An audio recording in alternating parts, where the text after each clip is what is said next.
The Central American caravan has reached Tijuana. Now what? Welcome to Plain English, the podcast that goes at the right speed for English language learners. Listen now and read the transcript online at plainenglish.com. Now, here's Jeff, your host for today's episode. The caravan of over 6,000 migrants from Central America has reached Tijuana, the last city in Mexico before the United States border. But the members now have to decide if they want to press into the United States, their destination, stay in Mexico, or go home. Hi everyone, this is Jeff. JR is the producer, and you are listening to episode 107 of Plain English on Thursday, November 29th, 2018. Thanks for being with us, and remember to check out the episode transcripts at plainenglish.com/107. Before we start the main content, I wanted to remind you of all the resources available at Você. Specifically, if you go to plainenglish.com/learn, you can check out their great English learning resources, including a great course on pronunciation. plainenglish.com/learn. Now let's get going. The first wave of the caravans of thousands of migrants from Honduras and El Salvador has reached the Mexican border city of Tijuana. They have almost reached their destination, the U.S. border, but their future is uncertain. The U.S. border is heavily guarded, and you need a visa to cross it. The migrants are fleeing violence and extortion in their home countries. It's common to hear stories of business owners who are forced to turn over half of their profits to gangs in the area under threats of violence. They found each other on Facebook and through word of mouth, and many left the same day they heard the caravan was passing through their town, and their destination was the United States. Some of the people in the caravan were hoping that by arriving en masse at the U.S. border, the American position on offering asylum would change. U.S. President Donald Trump has said he would not accept a large inflow of migrants, but the caravan continued toward the U.S. border anyway. Now that they have reached Tijuana, they've found that the U.S. Border Patrol has sent additional officers to guard the border. That means that people seeking asylum arrived in a group, but they need to proceed one by one. Each individual has to have one-on-one meetings with asylum officers at the U.S. border. There are only about 100 appointments available in a day, and there are already thousands of people on waiting lists for appointments. Even though the U.S. is sending additional agents to the area, it's still estimated to take 6 months or longer just to process initial asylum claims for the people already in Tijuana. Meanwhile, Tijuana's resources are being taxed. They are now faced with housing and feeding thousands of unexpected people with little more than the clothes on their backs. The first wave of people included about 3,000 people, while about the same number were making their way from smaller towns nearby. Most are arriving at a single community center where the city set up a shelter at a sports complex.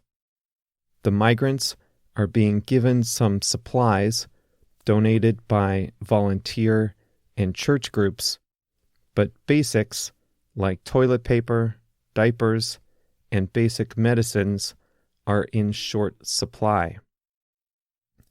Mexico's federal government is changing over on December 1st, and there has not been a coordinated, centralized response.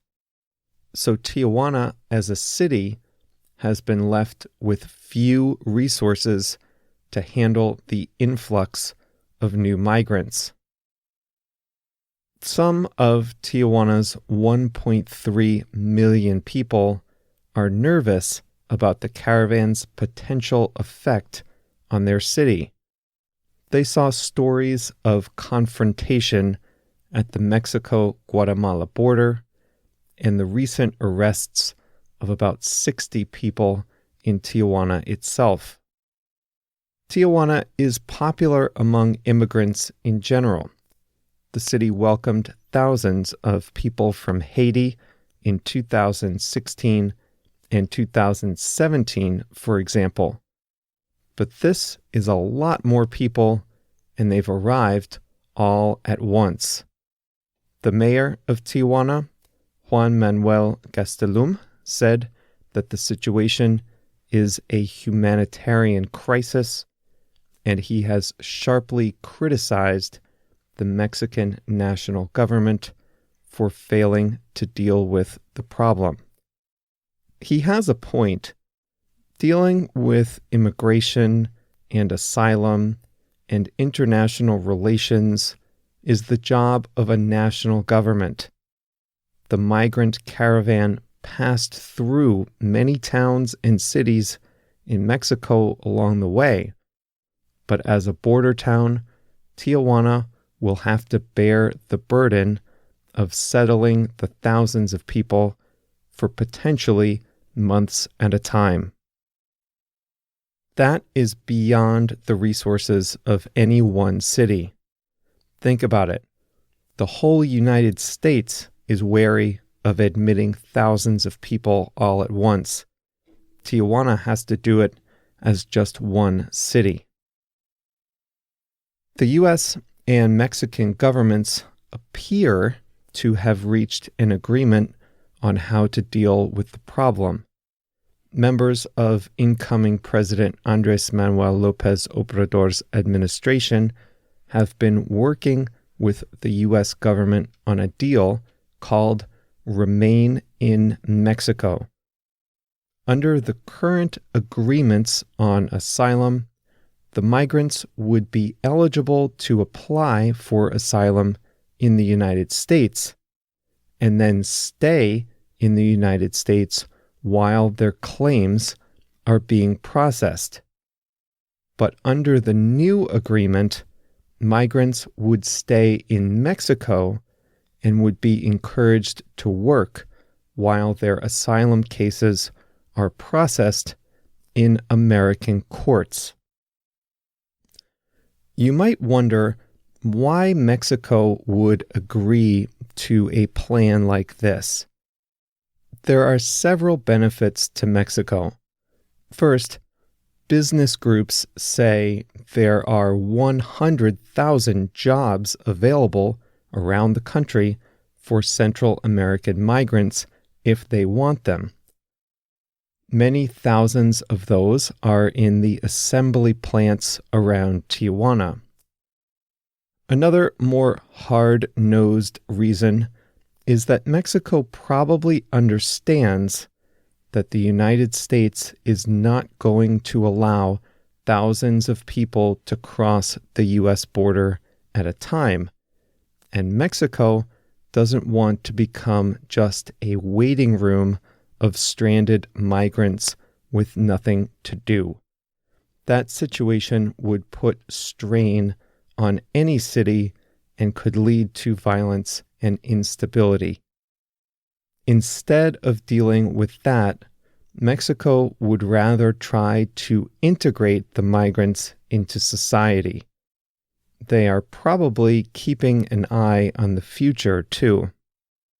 A large part of the migrants' motivation is the ability to settle in the United States.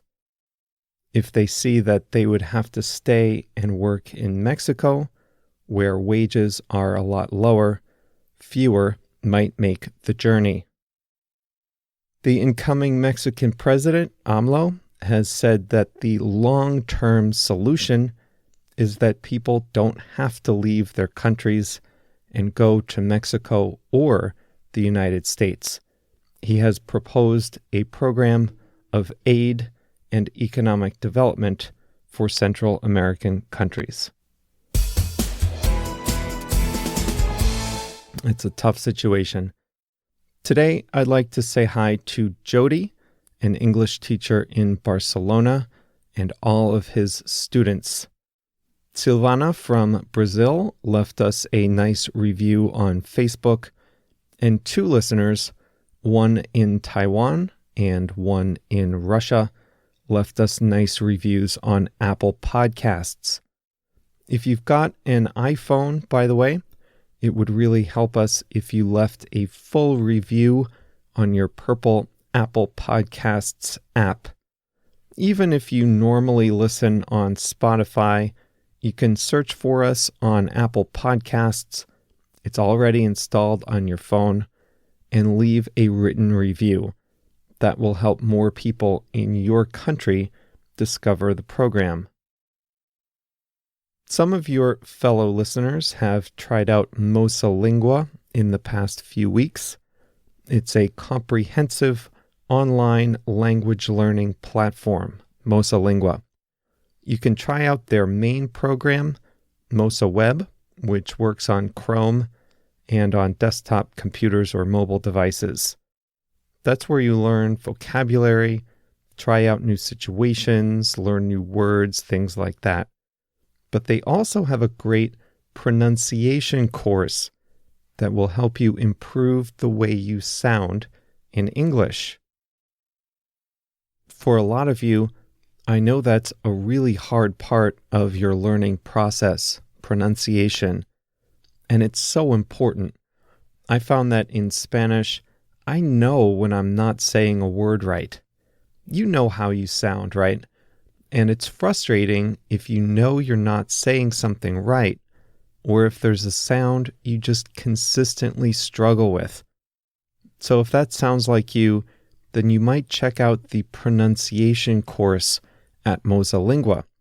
We have a special link for that one, and that is plainenglish.com/talk, Talk, plainenglish.com/talk, and you can see all about the pronunciation course at Você. Okay, today's phrase is to bear a burden. Tijuana is in the unlucky position of being the last city on the migrant caravan's long journey to the U.S. border. Since they can't enter the U.S. all at once, Tijuana has to bear the burden of housing and caring for the thousands of people who have arrived with no jobs and no resources of their own. Tijuana has to be responsible for it. Tijuana has to do the work, to carry the load. When you have to do something that is difficult, stressful, painful, or even emotionally difficult, especially for someone else, then you say you are bearing a burden.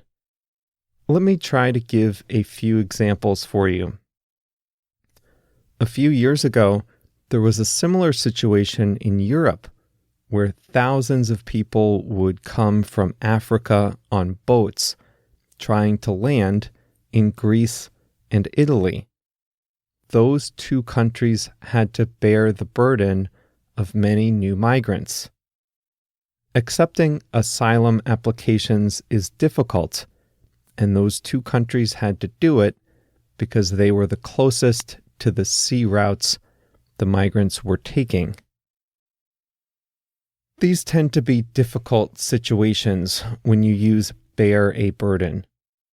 A middle-aged person might find that his or her parents don't have enough money to survive on their own. So that middle-aged person might have to bear the burden of supporting his or her parents in their old age. That would be an example of bear a burden. Here's another one. When two parents get divorced, it's very sad for their children. The kids often bear an emotional burden in those situations. They pay an emotional price when a family breaks up. If one of your coworkers quits unexpectedly, the rest of you might have to bear the burden of doing his or her work, at least until a replacement is hired. Here's a question. When a family, a mom and a dad, have kids, who bears the burden of childcare? It's usually the mom, right? I think we find that even in places where both mothers and fathers have access to flexible work schedules and childcare, it still winds up being the moms who bear the greatest burden of childcare. Now, a burden doesn't have to be a bad thing. Raising kids is a great thing to do, but it is hard work, and that is a burden that women tend to bear more than men. In general, right? Obviously, that doesn't hold true in every case. Have we reached the end? Well, the program never really ends. We just take a break for a couple of days. So it is time for our break. We'll be back together on Monday. Monday, December 3rd. We'll flip the calendar to December this weekend. It's officially the holiday season here in the U.S. Holiday lights up in the streets, Christmas trees coming home on the roofs of cars, sales in the stores. It's a fun time of year. Here in Chicago, they put Christmas lights up in the trees at our city zoo, the Lincoln Park Zoo. It's really pretty. You know, some people try not to visit northern cities in the winter, but I would say an exception to that should be this time of year. If you have the chance to visit Chicago or New York or Boston between, say, Thanksgiving and New Year's Day, then I think you should do it. Bring some sweaters, but it is a fun time of year to be in New York or Chicago, places like that. Okay, next episode is on Monday. Our topic Monday is going to be the restoration of a famous European landmark. I won't tell you which one it is, but I will tell you that I went there as a 12-year-old. So I'll leave you in suspense until episode 108. Have a great weekend. JR and I will be back on Monday.